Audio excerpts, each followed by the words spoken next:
yommuu afaan hiikkannee jalqabnee akkas jennee gaafanna. Samiin cuquliisa kan fakkaatu maaliif? Urjiileen eessaa dhufan? Wantoonni gadheen kan nurra ga'an maaliif? Jireenya kan arganne akkamitti? Namoonni kan du'an maaliif? Namoonni deebii gaaffiiwwan kana argachuuf qorannoo cimaa godhaniiru. Yeroo har'aatti namoonni yeroo kamiyyuu caalaa odeeffannoo hedduu argachuu danda'u. Haa ta'u malee gaaffiiwwan gurguddaan jireenya, rakkina namarra ga'uu fi du'a ilaalchisee ka'an hedduun deebii hin arganne. Deebii gaaffiiwwan kanaa eessa argachuu dandeenyaa? Kitaaba qulqulluu keessaa argachuu ni dandeenyaa?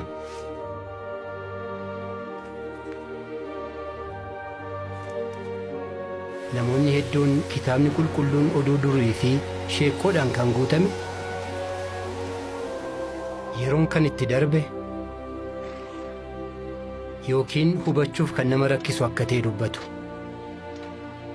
Haa ta'u malee kitaaba qulqulluu ilaalchisee dhugaan jiru kanadhaa?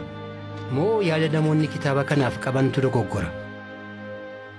Namoonni kitaabni qulqulluun addunyaa kan to'atu Waaqayyo akka ta'e dubbata jedhu. Haa ta'u malee kun dhugaadhaa?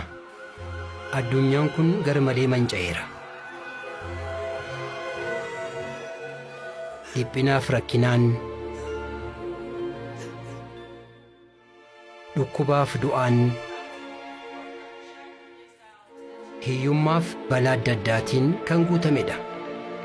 Waaqni jaalala qabeessi wantoota akkasii namootatti fidaa? Deebii kitaabni qulqulluun kennu baay'ee si dinqisiisuu danda'a. Kitaabni qulqulluun guutummaan addunyaa humna isaa hamaa sana jala akka jiru dubbata. Qaamni hafuura hamaa ta'ee fi rakkinni akkasii addunyaarra akka ga'u godhu jira jechuudha. Rakkinni addunyaa kanarra ga'aa jiru hiikuuf carraaqqii akkamii yoo goone iyyuu milkaa'ina argachuu kan hin dandeenye kanaafidha.